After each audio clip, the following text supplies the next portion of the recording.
Good morning everyone. आज हमें Leena ma'am startup India registration के बारे में बताएंगी। मैं लीना मैम अग्रवाल टेक्सकॉन की स्टार्टअप इंडिया रजिस्ट्रेशन मैनेजर है। तो मैं लीना मैम से जानना चाहूंगी स्टार्टअप इंडिया रजिस्ट्रेशन मैम होता क्या है, तो आप मुझे इसके बारे में इंफॉर्मेशन दीजिए। Thank you Deepanshi for such a nice introduction. Startup India को जानने से पहले हमें ये जानना जरूरी है कि स्टार्टअप क्या होता है।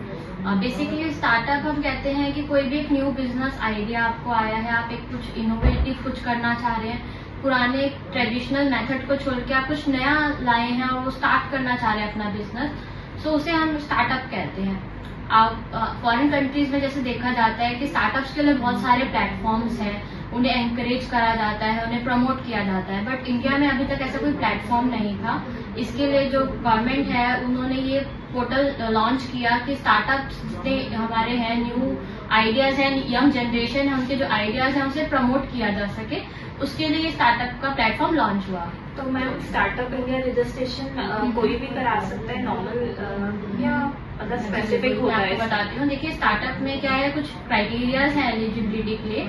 जैसे कि स्टार्टअप में रजिस्ट्रेशन के लिए आपका या तो फर्स्ट आपको प्राइवेट लिमिटेड फॉर्म करना होता है, या आप LLP भी बना सकते हैं, लिमिटेड लाइबिलिटी पार्टनरशिप, या रजिस्टर्ड पार्टनरशिप होना चाहिए आपका। ठीक है, तो ये 3 में ही आप पहले अपना रजिस्ट्रेशन कराएंगे। जो प्रोप्राइटरशिप में सपोज आपका बिजनेस रन कर रहे हैं तो आप स्टार्टअप पे उसका बेनिफिट नहीं उठा सकते, आप उसको स्टार्टअप इंडिया के प्लेटफॉर्म पे रजिस्टर्ड नहीं कर सकते हो प्रोप्राइटरशिप को। तो आपकी प्राइवेट लिमिटेड या LLP होनी चाहिए स्टार्टअप पे रजिस्टर्ड करने के लिए।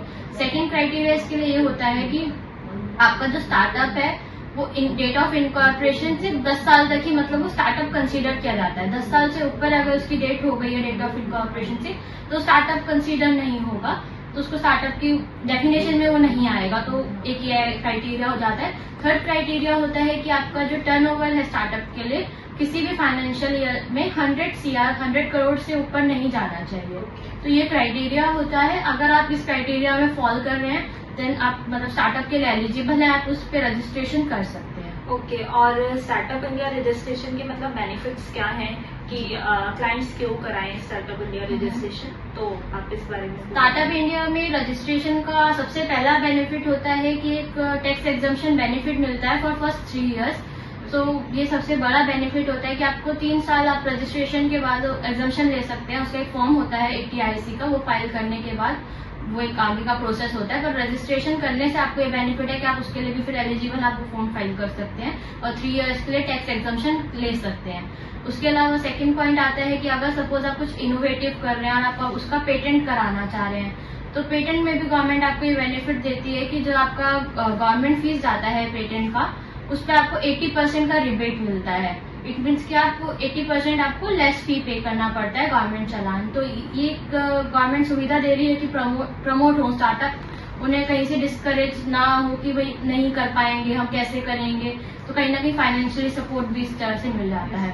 इसके अलावा इसका बेनिफिट होता है कि गवर्नमेंट टेंडर्स में भी बहुत बेनिफिट मिलता है कि आप चाहे जेम पे हैं, गवर्नमेंट ई मार्केट प्लेस, उस पर आप रजिस्टर्ड कर रहे हैं, ई प्रोक्योरमेंट में आप कोई टेंडर अप्लाई कर रहे हैं गवर्नमेंट का, तो स्टार्टअप्स को फर्स्ट वो दिया जाता है प्रायोरिटी कि वो रजिस्टर्ड हो सके अपने आप को। मतलब पहले टेंडर उनको प्रायोरिटी है कि उनको टेंडर पहले मिलेगा as compare to non startup registered को।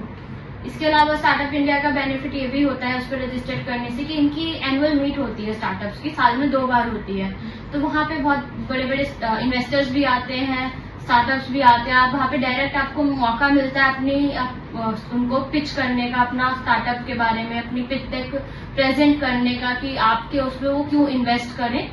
सो ये सारे बेनिफिट्स आपको मिलते हैं। तो जैसे अगर किसी ने वाइंड अप करनी हो स्टार्टअप, तो वो इजीली वाइंड अप हो जाता है? ये बिल्कुल, इसमें ये भी बेनिफिट होता है कि आपका स्टार्टअप अगर मतलब नहीं चला या कोई भी रीजन है, लेकिन कंपनी वैसे आपको क्लोजअप वाइंडिंग करने में बहुत लेंथी प्रोसेस होता है, बट स्टार्टअप के लिए प्रोसेस बहुत शॉर्ट हो जाता है और इजीली वाइंड अप भी कर सकते हो आप। तो एक ये भी बेनिफिट स्टार्टअप का है। तो काफी गवर्नमेंट इस चीज को प्रमोट कर रही है, तो आप लोग उस पर रजिस्ट्रेशन करा सकते हो। तो फर्दर इसमें रजिस्ट्रेशन का क्या प्रोसेस होता है, मतलब कैसे गवर्नमेंट की साइट है startup.gov.in, वहाँ पे सिंपली प्रोसेस है। आप वहाँ पे अपना लॉगिन क्रिएट करेंगे, अपनी एक लॉगिन आईडी बनाइए, अपना लॉगिन क्रिएट कीजिए। उसके बाद आप अपनी प्रोफाइल बनाएंगे स्टार्टअप की।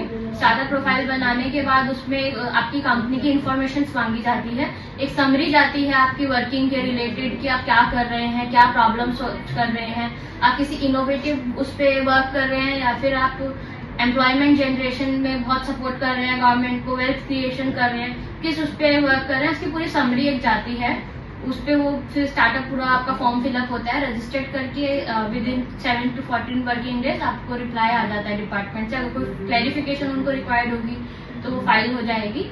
तो बहुत ही इजी प्रोसेस है और मतलब बहुत सही है। अगर आप अभी न्यूली आपने अपना मार्केट में आए हो, आप नया एक वो लेके आए हो, तो स्टार्टअप इंडिया पे तो इसमें रजिस्ट्रेशन कोई भी करा सकता है? बिल्कुल। मतलब जो मैंने आपको क्राइटेरिया बताए थे, 3 क्राइटेरिया की प्राइवेट लिमिटेड होनी चाहिए या LLP होनी चाहिए। उसके अलावा आपका टर्नओवर जो है 100 CR से अबव नहीं होना चाहिए फाइनेंशियल ईयर में किसी भी, और इसके अलावा आपका 10 ईयर से कम मतलब होना चाहिए डेट ऑफ इनकॉर्पोरेशन से डेट, तो आप रजिस्टर्ड कर सकते हैं खुद को। Okay ma'am, okay. Thank you ma'am for information. Thank you.